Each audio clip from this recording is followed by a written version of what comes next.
السلام عليكم ورحمة الله وبركاته، ازيكم عاملين ايه؟ النهارده هقدم لكم طريقة عمل البسيسة، طريقة جميلة جدا وطعمها حكاية. النهارده في الفيديو هقدم لكم وصفتين. الوصفتين بصراحة يزيدوا عن الجمال في الطعم والشكل، وشايفين طبعا انتوا الشكل عامل ازاي. وهي فعلا كانت عالية معايا جدا وكانت هشة، وطعمهم حكاية كمان ما يتوصفش. اكيد لما تقومي وتحضري حاجتك وتعملي صينيه البسيسه بتاعتك هتعرفي انا كنت بقول لكم قد ايه هي كانت جميله وطعمها حكايه. بس طبعا اهم حاجه تتابعي الفيديو للنهايه، عشان النهارده مقدم لكم وصفتين لعمل البسيسه، بسيسه بطعم اللبن وبسيسه بطعم البرتقال. نسمي الله ونصلي على الرسول ونبدا معاكم الوصفه. واهم حاجه، لو جديده معايا في القناه انزلي تحت الفيديو واعملي لي اشتراك وفعلي معايا جرس التشغيل عشان يوصلك اي فيديو انا بقدمه لك في الاشعارات. وكمان تضغطي لي لايك وساعديني ان الفيديو يوصل لاكبر عدد من المشاهدين. نسمي الله. هنا انا معايا في المقادير بتاعتي 4 بيضات، نص كوبايه سكر، كوبايه وتلات ارباع ميل دقيق البسيسه، معايا كوبايه لبن، معايا كوبايه سكر، كيس فانيليا، كيس بيكنج باودر، ومعلقتين من الخل، وكوبايه دقيق ابيض. اهم حاجه تتابعي الفيديو للنهايه عشان اقول لكم كم ملحوظه انا حابه اقولها لكم. وبرضه هكتب لكم المقادير بتاعتي في صندوق الوصف، باكد معاكم عشان تشوفوا برضه صندوق الوصف. اي معلومه انا نسيتها هكتبها لكم في صندوق الوصف. هنا بحط المواد الجافه بتاعتي كلها: البيض واللبن والزيت والسكر وكيس الفانيليا والخل. بس عندي مكون السكر انا ما بضيفوش كله مره واحده، بضيفه نص، يعني نص الكميه. واضرب كويس جدا في الخلاط، وبعد كده ببدا ان انا اضيف نص الكميه التانية. ليه؟ عشان السكر بيخليه والسكر ما دبش وما اتضربش كويس معايا في المكونات السائله بتاعتي، بيخلي الكيكه معايا تهبط. طبعا والبيت لازم يكون بحراره الغرفه، ما ينفعش تكوني انت هتقومي تحضري الكيكه بتاعتك او البسيسه او اي مكونات ويكون البيت في عندك في التلاجة. لازم تخرجيه قبلها كده بساعتين 3 ساعات، لو انت في الشتاء. لو في الصيف يعني ساعتين برضو افضل، عشان الوصفه بتاعتك ما تفشلش لا قدر الله. وطبعا اهم حاجه انك تشغلي الفرن بتاعتك قبل ما تبداي اي حاجه، عشان احنا في الشتاء طبعا، والفرن لازم تكون سخنه وتكون على درجه حراره متوسطه، ما تكونش عاليه. ادينا انا ضفت المواد السائله بتاعته كلها وضربتها كويس جدا في الخلاط، وبرده ضفت كميه السكر بتاعتي التانية. كميه يعني مده الضرب هيبقى من دقيقتين ل4 دقايق، عشان السكر بتاعك يدوب. ولازم تتاكدي ان السكر بتاعك داب عشان الوصفه بتاعتك لا قدر الله ما تفشلش. هنا في الطبق نضيف ويكون جاف ما فيهوش اي ميه، بتضيف المكونات الجافه بتاعتك اللي هي دي البسيسه ودقيق الابيض وكيس البيكنج باودر. تقلبيهم كويس جدا عشان المكونات تتجانس مع بعضهم ويعملوا ميكس كويس جدا. الوصفه بتاعتك تنجح ان شاء الله. زي ما انتوا شايفين كده هقلبهم كويس جدا. لازم اهم حاجه المكونات بتاعتي تكون منخوله، زي الدقيق ودقيق البسيسه زي ما انتوا شايفين كده. وبرضه كل المكونات تكون بحراره الغرفه، ما ينفعش اي حاجه تكون ساقعه. وزي ما قلت لكم انا حطيت كل المكونات السائله بتاعتي في الخلاط وضربتها كويس جدا لغايه ما السكر بتاعي داب. لازم الخليط يكون كله متجانس مع بعضه، وتكون الوصفه بتاعتك عاملاها طريقه العمل بتاعتك تكون 100% عشان الوصفه بتاعتك تنجح وتشرفك كده في وسط اهلك في وسط اولادك. واهم حاجه طبعا يكون جوزك تشرفك قدامه. زي ما انتوا شايفين كده انا خلصت التقليب من المكونات الجافه بتاعتي، والخليط بتاعي تتجانس مع بعض. هنا هبدا ان انا اضيف المكونات السائله بتاعتي اللي هي البيض واللبن والزيت والسكر وكيس الفانيليا والمعلقتين الخل. طبعا كل ده وانا مشغله الفرن على درجه حراره متوسطه قبل ما ابدا اي حاجه. ولازم اكون حاطه صينيه فيها ميه على البوتاجاز تغلي. اول ما احط الكيكه بحط معاها صينيه الميه في اسفل الفرن، وطبعا بتكون الكيكه في الرف الاعلى. بقلب الوصفه بتاعتي كويس جدا زي ما انتوا كده شايفين في الفيديو. بس برضو انا هنا حصلت لي مشكله، بس برضو هقول لكم في وقتها. ببدأ ان انا اضيف المكونات الجافة معايا تدريجيا، ما بضيفهاش مرة واحدة، واقلبها كويس جدا عشان المكونات تتجانس مع بعض. ما يبقاش الدقيق ممكن يربي كتل معايا وما ضربتش الكيكه بتاعت المكونات السائله مع المكونات الجافه. الدقيق بيعمل كتل كده وبيبقى صعبه جدا بصراحه بسترخمها. زي ما انتوا شايفين كده حطيت المكونات الجافه بتاعته مع المواد السائله، ولاحظت ان برضو الخليط بتاعي ما مسكش، ما عمليش مزيج اللي هو بتاع الكيكه بتاعي، اللي هو تحس ان المكونات الجافه تجانست مع المكونات السائله وعملت لي مزيج كويس. لا، لقيته خفيف جدا، فاضطريت ان انا اجيب نص كوبايه دقيق. ليه؟ لان الدقيق بيبقى انواعه مختلفه. لازم الملحوظه دي ولازم المعلومه دي تكون معاكم. يعني برضو انت هتحط كوبايه دقيق في المقادير بتاعتك، ظبطت معاكي تمام كده ما شاء الله عليها. ما ظبطتش بتضيفي النص كوبايه دي تدريجيا. ممكن الوصفه بتاعتك تحتاج ربع كوبايه. طبعا عشان الدقيق بيبقى انواع مختلفه، بنصحكم لازم تضيفوا دي تدريجيا. يعني تلتزموا بالوصفه وبالمقادير اللي انا قدمتها لكم في الاول. الوصفه خلاص اتظبطت معاكم ولقيت الخليط تجانس مع بعض واداك اللي هو شكل الكيكه او الشكل الدائري اللي انتوا شايفينه كده في الفيديو، اعرفي انت خلاص الكيكه بتاعتك كده قربت تتظبط معاكي. واول ما اول ما بتطلعيها بالمعلقه او تطلعيها بالمضرب، ينزل معاك الخليط كده عامل زي شكل الظرف، اعرفي كده الكيكه خلاص بسم الله ما شاء الله عليها. ما تكونش تقيله ولا تكون خفيفه قوي. زي ما شايفين كده هو اديني الشكل الدائري اهو. انا وبقلب اعرفي بقى الكيكه كده خلاص. زي ما انتوا كده شايفين، انا حطيت برضه هضيف كميه الدقيق. هي خدت النص كوبايه الدقيق بتاعي التانية. يعني انا ضفت كوبايه دقيق في الخليط الجاف، وكمان ضفت عليهم نص كوبايه دقيق. بس النص كوبايه الدقيق التانية انا ضفتها تدريجيا، ما ضفتهاش كلها، لان الدقيق كان عند اللي انا كنت جايباه كان دقيق جاف. طبعا وصينيه كنت دهناها سمنه، ورشه عليها رشه من الدقيق، وضفت عليها المكونات بتاعتي. هي ما شاء الله انت طبعا بتنزلي كل الخليط بتاعك، ما تسيبيش حاجه في الطبق او العجين اللي انت بتعجني فيه. هنا طبعا حطيت صينيه الميه في الفرن في الاسفل، وطبعا حطيت صينيه الكيكه بتاعتي في الرف الاعلى، وظبطت الفرن بتاعي بين درجه متوسطه ودرجه هاديه. انا عايزاها بين الدرجتين دولت، ما تبقاش متوسطه وما تبقاش هاديه خالص، عشان الكيكه تستوي براحتها وتعلى وتديك الجمال اللي انتوا شفتوه في اول الفيديو. كده كيكه اللبن خلصت معايا. هبدأ معاكم في كيكه البرتقال. كيكه البرتقال بصراحه كان طعمها حكايه، بصراحه كانت جميله جدا. هي بصراحه اللبن وطريقه البستيزه باللبن وبالبرتقال كانوا الاتنين جمال. بس بصراحه بتاعه البرتقال كانت تزيد عن بتاعه اللبن.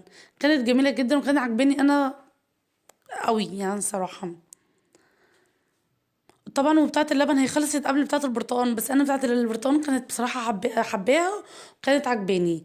انا عندي 2 برتقال بلدي، عشان يجيب لي ميه.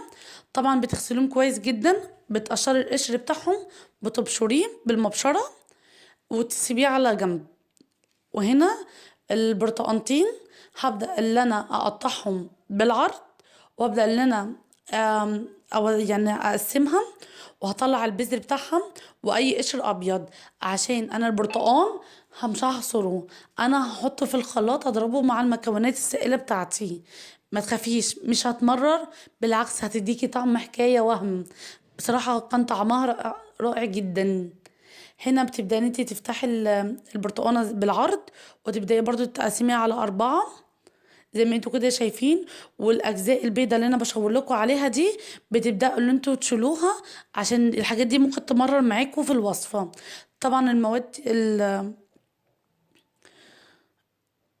البرتقال هصفيه. يعني هضرب البرتقال لوحده، مش هضيفه مع المواد الجافة على طول، لا انا هصفيه. يعني انا حطيته اهو في الخلاط، وضفت عليه ربع كوباية من المية، وضربته في الخلاط. وبعد كده اول ما حسيته خلاص اتضرب كويس، هبدأ ان انا اصفيه بالمصفى. وهبدأ ان انا اخد العصير بتاعه.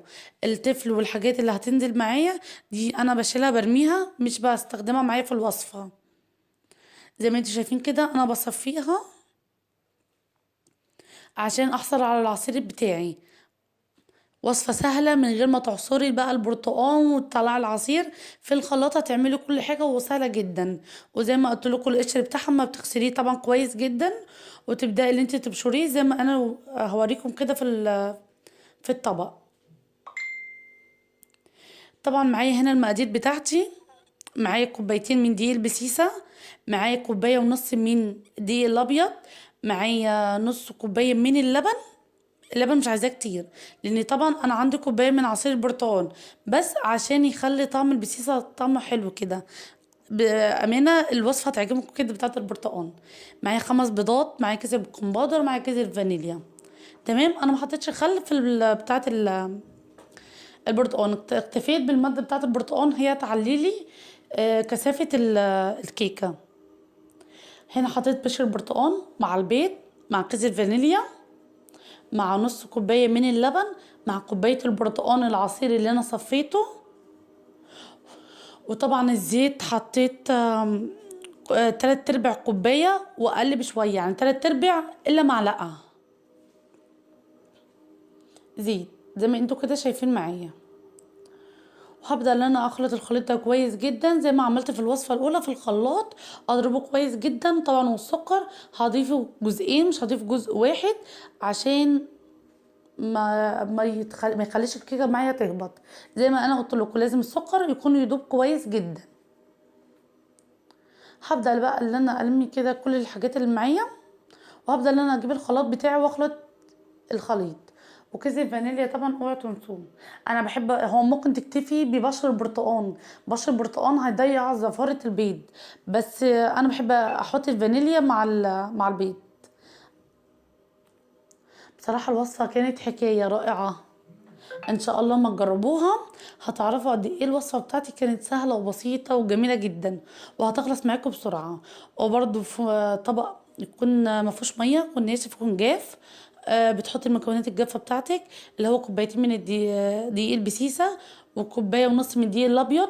وحطيت كمان كيس البيكنج باودر وقلبتهم كويس جدا لغايه ما الخليط بتاعي يتجانس مع بعض زي ما انتوا كده شايفين في الفيديو. بتقلبيه كويس جدا جدا لغاية ما تحصلي على قوام يكون لا، هنا في الدقيق بتقلبيه كويس جدا لغاية ما تلاحظي ان الدقيق كله تجانس مع بعضه والبيكنج باودر توزع كويس جدا في العجين بتاعي او الطبق اللي انت هتعجني فيه العجين بتاعك. بتضيفي المواد السائلة بتاعتك وتضيفي الدقيق ودي عجينها كويس جدا.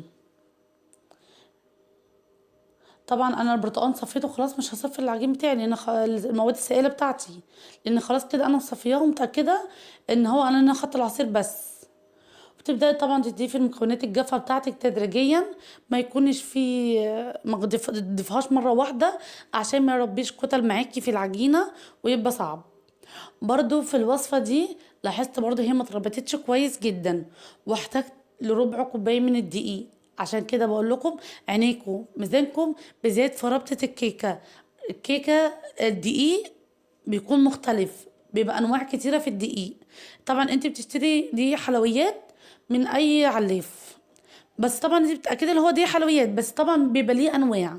انا النوع اللي انا اشتريته بصراحة ما ظبطت، يعني ما هي المقادير زي المظبوطة زي ما انا قلت لكم، بس لقيت الدقيق خفيف، يعني الدقيق ما ربطش معايا المواد السائلة بتاعتي. انا هبدأ اللي انا اضيفها كده تدريجيا واشوف لقيت اتظبطت معايا هضيف نص كمية الدقيق التانية زي ما انتوا كده شايفين في الفيديو. هتبدأي ان انت تضيفي كويس جدا وتضربيه كويس جدا زي ما انتوا كده شايفين في الفيديو. شوفوا برضو لسه ما اتظبطش، حطيت كمية الدقيق التانية. انا برضو عايزه اوريكم النقطه هي ازاي تظبط معاكم الدقيق وتحسوا خلاص ان العجينه ظبطت معاكم مره واحده. لازم يعملك الشكل الدائري، لازم انتوا بتقلبيه كده الشكل الدائري يترسم معاكي. شايفين بقى هي الشكل الدائري كده بيترسم ازاي؟ انا وحاطه الدقيق، معنى كده ان الوصفه بتاعتك خلاص كده قربت اللي هي تظبط معاكي. بتلاقيها خلاص هي مش تقيله، يعني مش سميكه قوي او تقيله قوي، ولا هي خفيفه قوي. وهوريكم برضو هنا الصينيه طبعا دهناها سمنه وعامله رشه من الدقيق، وهضيف عليها الم- العجينه بتاعتي. شايفين بقى هي هتنزل، خلي بالكم هي شايفين بقى المنظر كده رسمه الدائري. يعني الدايره اترسمت معايا كويس. هتبدا تنزل معاكم كده في الصينيه زي الظرف. اعرف ان الوصفه بتاعتك كده ما شاء الله ان شاء الله هتكون ناجحه. شايفين بقى هي نازله ازاي زي الظرف اهي. هو ده الشكل اللي انا بقول لكم عليه. جربوها طبعا بمعلقه ونزلوا الخليط. لو نزل معاكم زي الظرف اعرفي ان خلاص كده العجينه مظبوطه معاكي 100%، وان شاء الله هتكون ناجحه معاكي. زي ما انتوا كده شايفين في الفيديو انا نزلتها في صينيه، والصينيه دي كانت مدهونه سمنه، وهرش عليها رشه دقيق. بجد الوصفه البسيسه بالبرتقال طعمها حكايه. اتمنى اللي هي الوصفه تعجبكم وتعملوها، وان شاء الله هتعجبكم. بس اهم حاجه اوعوا تنسوني باللايك. لو كنت جديدة طبعا معايا في القناة اوعي تنسيني بالاشتراك وفعلي معايا جرس التشغيل. هنا بقى اهم حاجة، اول ما الصينية تطلع معاكي من الفرن بتسيحي شوية سمنة تكون بلدي عندك، او اي نوع سمنة بس تكون سمنة نظيفة، ما تكون السمنة مش قد كده. وتدهني بقى الوش لان هو ده الطعم اللي هتكتسبيه اول ما تاكلي الكيكة. بتسيحيها وتدهني وش الكيكة معاكي او وش البسيسة. بجد الوصفة هتعجبكم جدا. زي ما انتوا كده شايفين انا دهنت الصينيتين. هي رشة خفيفة ما تكونش يعني تدينها تقيل قوي، عشان برضو ما طعم الكيكة ما يبقاش تقيل. يا دوبك هو على خفيف كده على اساس ايه، على اساس ان انتي تلمعي شكل الكيكة. بس ما تتعمليش السمنة كلها، يعني ما تكونش، ما ترشيش السمنة رش، تدينيها دهن كده بالفرشة المتخصصة بدهن الحلويات. طبعا بتختبريها بالشوكة، بتختبريها بالسكينة. بصراحة الوصفتين كانوا بسم الله ما شاء الله عليها. بتسيبي الوصفة بتاعتك ما تفتحيش عليها غير بعد نص ساعة، او يعني كده 25 دقيقة. بتبدأي اللي انت تفتحي عليها وتشوفي الفرن، لان انت بتظبطي طبعا الفرن بين المتوسط وبين الهادي، فهي استحالة هتستوي على طول. طبعا شايفين طبعا الكيكة عاملة ازاي وشكلها عامل ازاي. وبرضو هكتب لكم المقادير ان شاء الله في صندوق الوصف. اتمنى الوصفة تعجبكم وتجربوها. بجد هي وصفة جميلة جدا، واتمنى ان هي تجربوها وتعجبكم. طبعا اوعوا تنسوا اصحابكم واخواتكم وجيرانكم من الوصفة. اعملي لي، انزلي تحت الفيديو هتلاقي كلمة مشاركة، اعملي لي نسخ وحطيه في اي جروب انت بتتعاملي معاه، سواء على الانستجرام، على الفيسبوك، على الواتساب، على اي جروب انت بتتعاملي معاه. طبعا شايفين بقى منظر الكيكة بيتكلم عن نفسه، مش محتاجة ان انا اتكلم عليه. بصراحة وصفة جميلة جدا هتعجبكم ان شاء الله. واهم حاجة اوعوا تنسوا اللايك. إيه عجبتكم الوصفة وعملتوها بصح، اعملوا لي تعليق على الوصفة، وقولوا لي تجربتكم كانت عاملة ازاي. شايفين المنظر عامل ازاي؟ بصراحة تحفة، كان حكاية. صراحة عجب اخواتي واهلي كلهم جدا. الوصفتين احلى من بعض. بسم الله ما شاء الله، كانت على الوصفة جميلة جدا. اتمنى ان شاء الله بجد اللي هي تعجبكم.